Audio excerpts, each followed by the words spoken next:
Ready? One, two, three, start. I am pleased to inaugurate the 8th Center of Bharatiya Vidya Bhavan's Gandhi Institute of Computer Education and Information Technology. I have also had the honor of inaugurating the 7th Center of the Institute in September. It has been set up at my ancestral home in Gwalior by a trust established in my father's memory. It provides free computer education to students from underprivileged sections of society. Many may wonder why this institute, which is dedicated to providing training in information technology, bears the name of Mahatma Gandhi.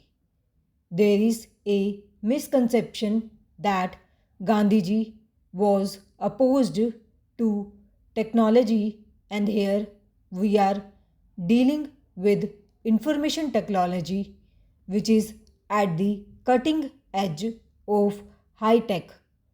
It is necessary to remove this misconception. I am not an expert in IT. I have not even used a computer any time in my life.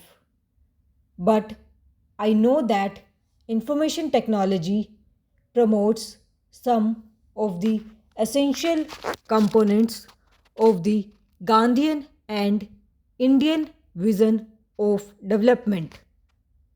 First and foremost, computers and other advances in IT, such as the internet, are a powerful tool for acquiring knowledge. And Gyan, as we all know, is highly extolled in our culture.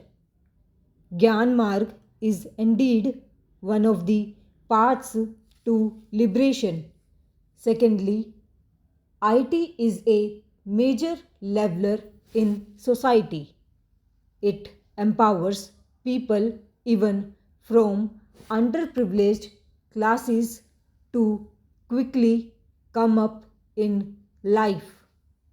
It rewards people with ideas and innovativeness, as is amply borne out by the success stories of Indian IT professionals and entrepreneurs abroad. In recent years, we have many success stories in India too. IT will increase employment opportunities and generate wealth both directly and indirectly. Shri Murli Diora tells me that all those who have completed their computer education course at the Gandhi Institute have got well paid jobs in business and in industry.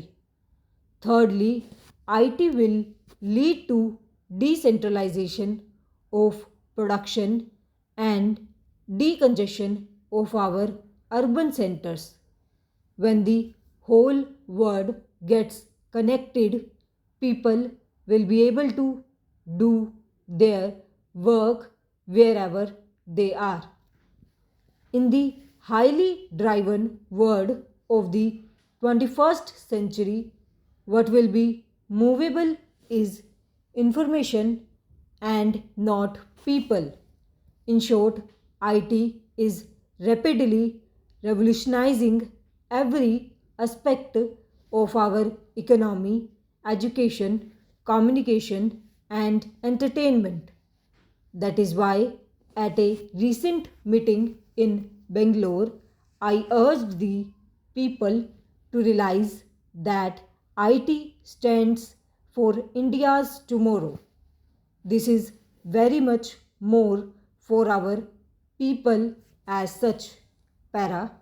For me, it is very satisfying to see the rapid spread of information technology in the country. But we need to march faster. That is why my government has set up the National Task Force on Information Technology and Software Development. In a short span of 6 months, the government has taken a number of initiatives to promote IT in the country. We have already accepted and started implementing the first report of the task force focusing on software development for exports. Our aim is to achieve software exports worth $50 billion by the year 2008. Just 2 days ago, the task force has submitted its second report aimed at making India a major hardware manufacturing center. It is presently being examined by a ministerial committee. I announced the salient features of the new internet policy in Bangalore last week. It allows companies in the private sector to become internet service providers. As promised, licenses will be issued to private ISPCs before November 7.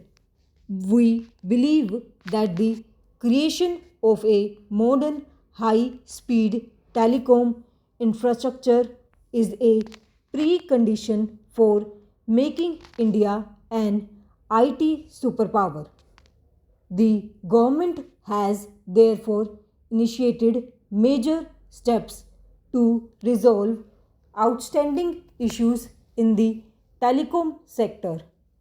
The spread of IT depends on two more factors: cheaper computers and more people trained to use them.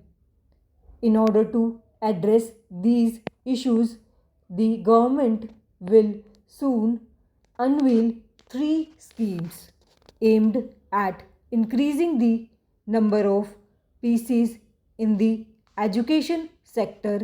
Vidyarthi Computer Scheme.